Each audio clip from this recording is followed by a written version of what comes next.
Hola a todos.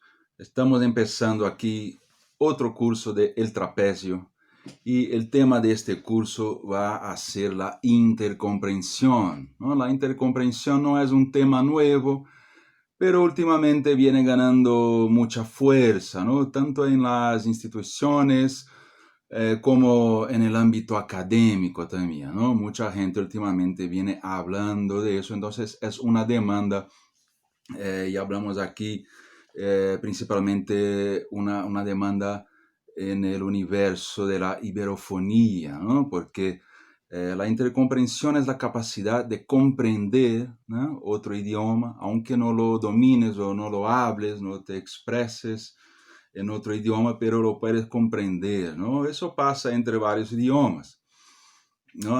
Los idiomas latinos, por ejemplo, tienen grados diferentes de intercomprensión. Un hispanohablante puede comprender alguna cosita del francés, por ejemplo, ¿no? Puede pescar algunas palabras, alguna cosa, un poco más del italiano, ¿no? Puede comprender más cosas, creo que más todavía del catalán, pero si hablamos aquí del portugués y del gallego también, el hispanohablante comprende mucho, ¿no? La comprensión entre el español y el portugués y el gallego es en niveles altísimos, ¿no? Se comprende mucho. El gallego también, ¿no?, lo he incluido aquí en estos idiomas de alto grado de intercomprensión, pero el gallego es un grande idioma, es un idioma importantísimo, pero en número de hablantes no, ¿no? Con ese criterio de número de hablantes, realmente el español y el portugués son los dos grandes idiomas del mundo que presentan un grado muy alto de intercomprensión, ¿no? Hablamos aquí, ¿no? Si juntamos el portugués y el español, hablamos de casi 800 millones de personas hablantes de esos idiomas, ¿no? Cerca de 30 países hablan portugués o español, ¿no? El español está en toda Latinoamérica, en España también, por supuesto, el portugués también está en Latinoamérica, también está en Europa, está en África también, ¿no? Angola y Mozambique, está en Asia también, ¿no? Está Macao, Goa, está en muchos sitios, ¿no? Guinea-Bissau, Timor-Leste. Bueno, es una unión muy potente, ¿no? La iberofonía, en números, ¿no? Es muy, muy grandioso, ¿no? Ese curso está pensado para los hispanohablantes, para que los hispanohablantes puedan comprender mejor el portugués, porque existe aquí una asimetría, ¿no? Los lusohablantes suelen comprender muy bien el español, ¿no? El español es un idioma más limpio, ¿no? Fonéticamente más sencillo un poco, mientras que los hispanohablantes tienen alguna dificultad para comprender el portugués, precisamente porque la fonética portuguesa es más amplia, ¿no? El portugués tiene más sonidos que el español, ¿no? La fonética española cabe prácticamente toda dentro del portugués y la fonética del portugués sobrepasa mucho la fonética española, de ahí viene esa dificultad asimétrica, ¿no?, de intercomprensión. Entonces, este curso es para los hispanohablantes, para que puedan comprender un poco mejor el portugués, ¿no? Ese idioma tan sinuoso, ¿no? Hay una frase atribuida a Cervantes, ¿no?, que decía que el portugués es el español sin huesos, ¿no? Y eso tiene que ver precisamente con la fonética, ¿no? Porque el portugués sí es más blando, ¿no? Si seguimos aquí haciendo metáforas, el español sería una línea recta, ¿no? Y el portugués es muy ondulado, tiene muchos sonidos, ¿no? Otra metáfora puede ser que el español es como un día de sol, un día de cielo despejado y muy limpio, ¿no? Mientras que el portugués es más como un día nublado, ¿no? Más oscuro un poco. El español es más agudo incluso, el portugués suele ser más grave, ¿no? Bueno, así algunas diferencias básicas, ¿no? Ahora vamos a hablar del curso, ¿no? Voy a hacer aquí una introducción, estoy haciendo esa introducción hablando en español, pero luego pasaré a hablar en portugués, todo el curso va a ser en portugués. El curso va a trabajar con las destrezas de la comprensión, ¿no? Sabéis que en la enseñanza de un idioma se trabajan con 4 destrezas, ¿no? Están las destrezas activas y las pasivas, ¿no? Están las destrezas de expresión y de comprensión. Pues las destrezas activas serían hablar, ¿no? En otro idioma y escribir en otro idioma. Son las más difíciles. Y las destrezas pasivas son precisamente las que vamos a trabajar aquí, ¿no? Que es escuchar y comprender y poder leer y comprender otro idioma. Entonces vamos a trabajar con esa parte comprensiva, ¿no? Y quiero dejar claro ya que ese curso no sustituye, ¿no? No queremos chocar aquí con profesores de portugués, de las academias o de las universidades, ¿no? Ese curso intenta dar un empujón, ¿no? Para que la gente vea que por esa razón, ¿no? De la intercomprensión, se puede aprender el portugués más rápido, ¿no? Entonces, ese curso intenta estimular a que la gente se interese y vaya a aprender el portugués, ¿no? Porque es un primer paso comprenderlo, ¿no? Pero claro, quien quiere aprender un idioma quiere hablarlo, ¿no? Quiere apañarse ahí en los países, los hablantes, quiere apañarse en una charla y es normal. Entonces, no, eso no va a sustituir los profesores de los cursos tradicionales de portugués, ¿no? De hecho, ese curso es un poco diferente, ¿no? Ese curso no va a seguir mucho una orden temática, ¿no? No está ordenado por temas. El curso está basado en materiales. Entonces, más que nada, vamos a escuchar bastante el portugués, ¿no? Vamos a trabajar con materiales. ¿Qué materiales son esos? ¿No? Fragmentos de telediarios, fragmentos de películas, canciones, discursos, entrevistas, textos literarios, textos periodísticos. Vamos a elegir aquí una serie de materiales en portugués siempre.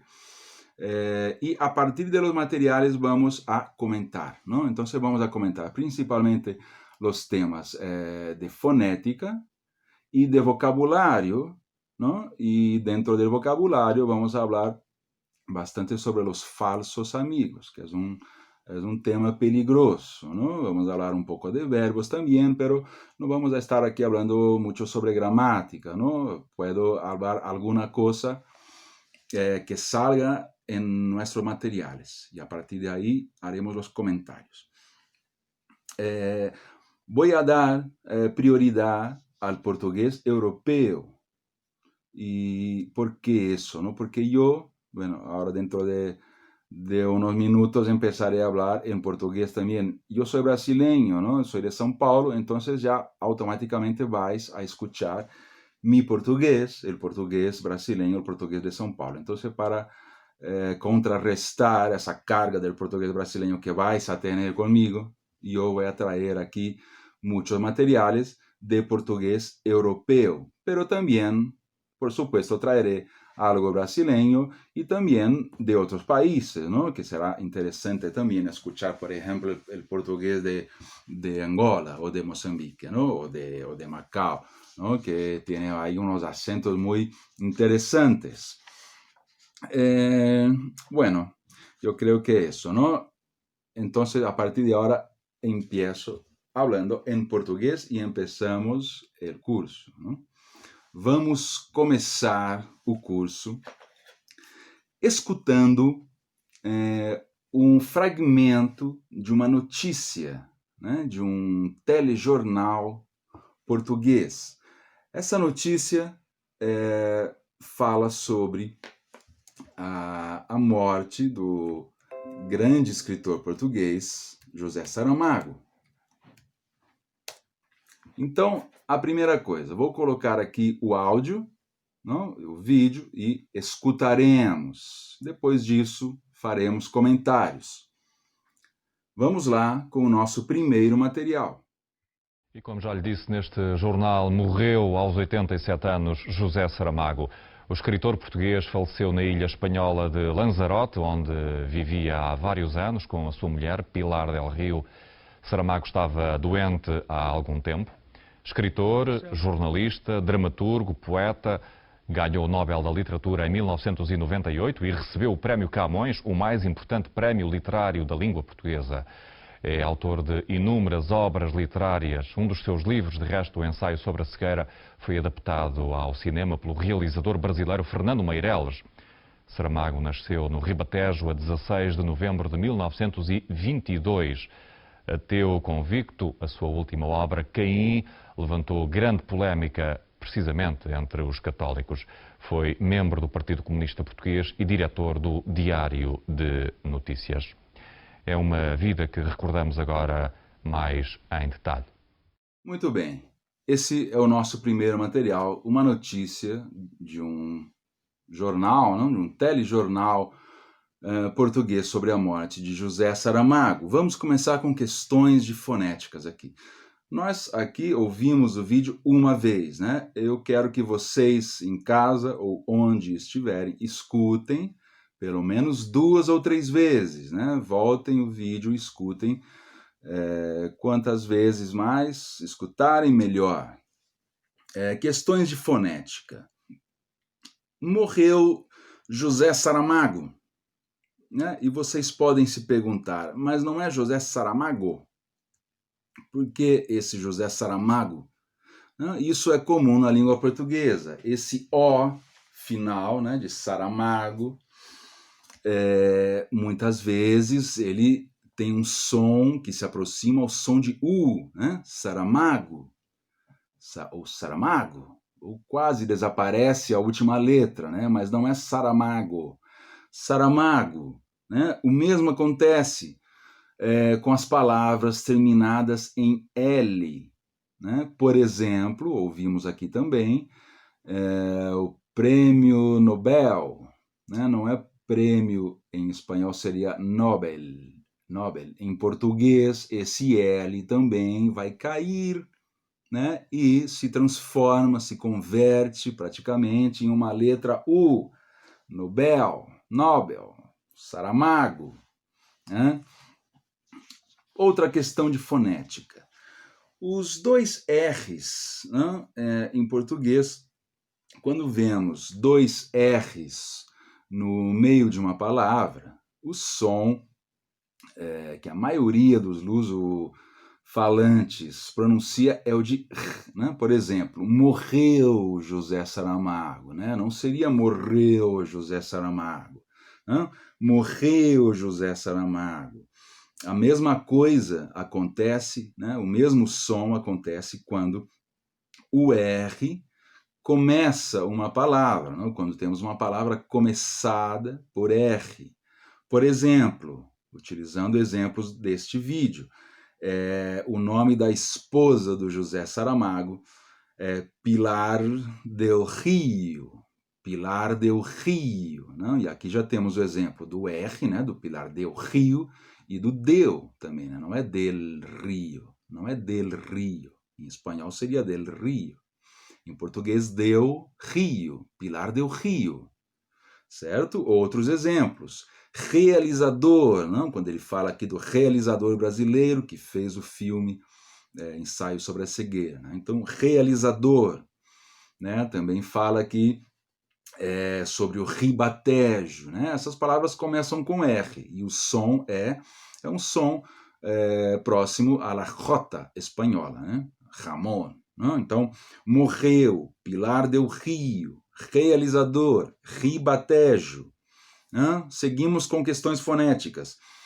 Ele diz aqui na notícia que o Saramago vivia em Lanzarote, é a ilha espanhola, não? De Lanzarote, ou Lanzarote.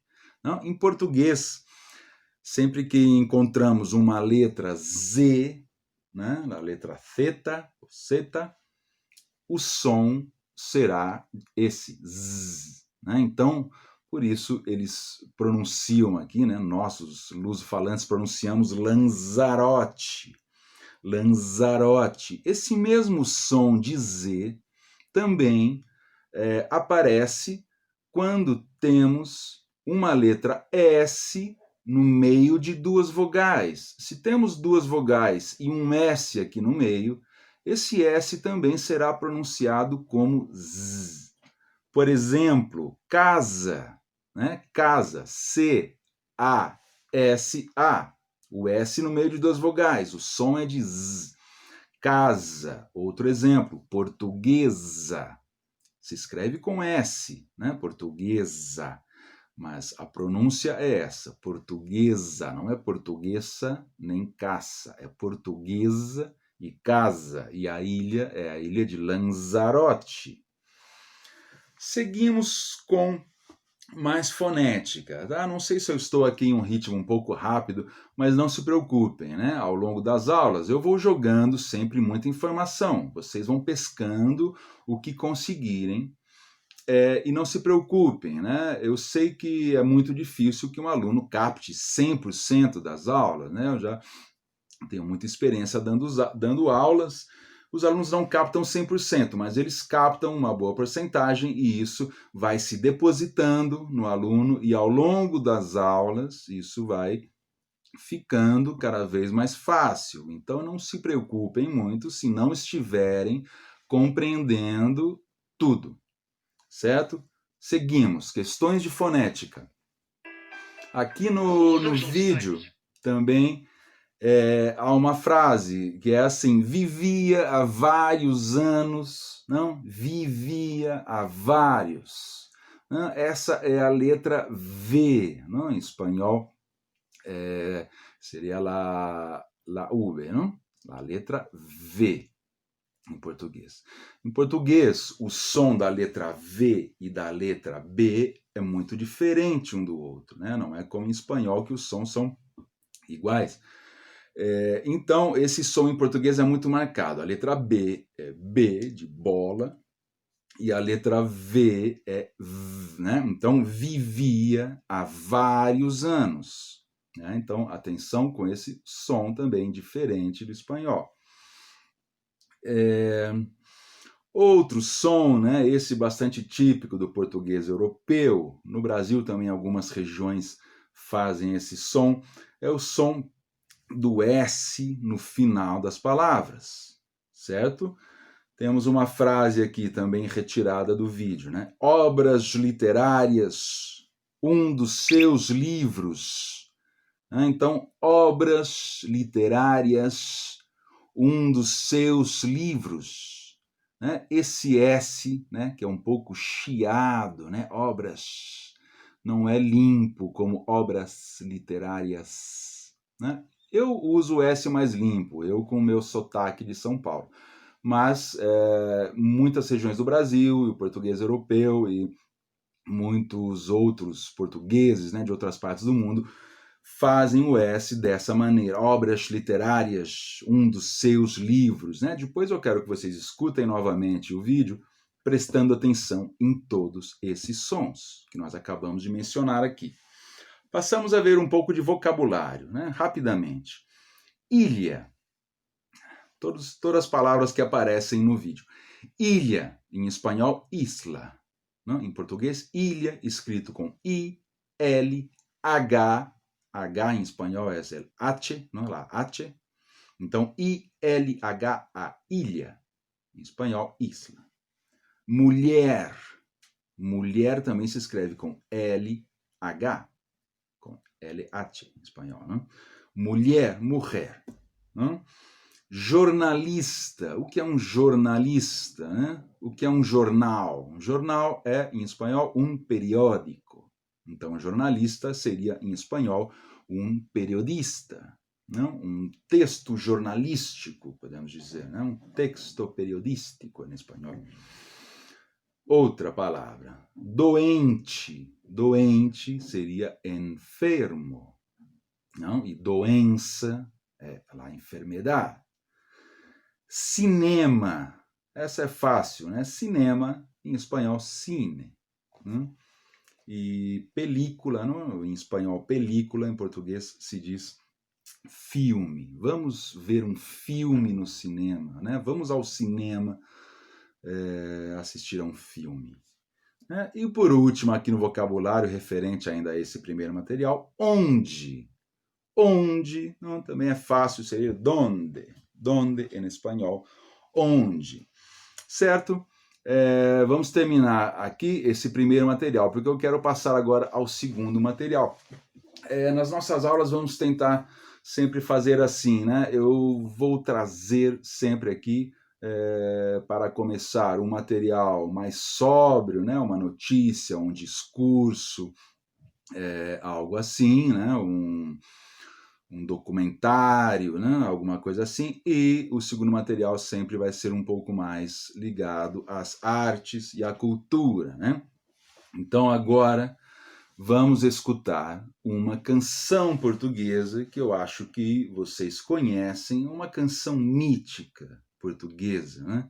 Que é a canção Grândola Vila Morena, né? Essa canção tem um contexto histórico aí, né, muito interessante, muito bonito, né, contra a ditadura, né, o Salazar, a Revolução dos Cravos, né, de los claveles em espanhol, né, a Revolução dos Cravos em Portugal, derrubando a ditadura em 1974. Vamos ouvir aqui Grândola Vila Morena e depois faremos alguns comentários. Bom, Grândola Vila Morena, do José Afonso, né, do Zeca Afonso.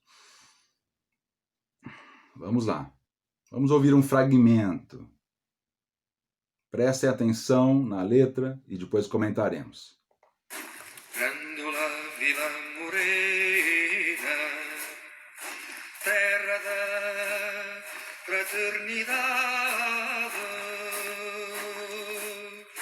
o povo é quem mais ordena, dentro de ti a cidade, dentro de ti a cidade, o povo é quem mais ordena,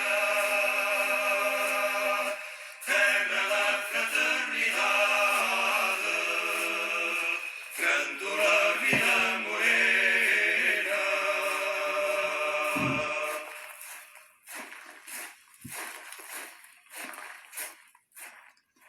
Bom, vamos deixar a canção aqui de fundo.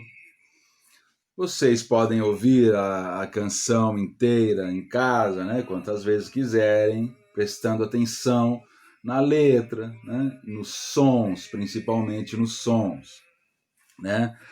Por exemplo, algumas coisas que já dissemos e que se repetem aqui, né? Grândula. Grândola Vila Morena. Mas por que grândola se essa palavra se escreve com O, né? Grândola. Mas não se pronuncia grândola. Não, em espanhol diria grândola. Em português, que é um idioma muito nasalizado também, né? Já veremos, teremos tempo para ver esse tema da nasalização, né? Aqui também, né? Grândola, né? Sempre que temos o A e o N, né? Esse Grândola Vila Morena. Esse O aí no meio também se converte praticamente numa letra U, certo? E existe essa nasalização. Então, observem que a palavra que escrita pode ser exatamente igual em espanhol e em português, falada é bem diferente, não? O que em espanhol seria grândola, em português se converte em grândula, não? Grândula. Então, para que vocês possam ir se acostumando com esses sons, grândula, para que possam identificar os sons quando os ouvirem, né? Outros sons aqui, também que aparecem na música, né? Já, ou jurei, né? Esse J, essas letras são letra J, não? La J espanhola, não? Então, em português, a letra J, não? La J em espanhol,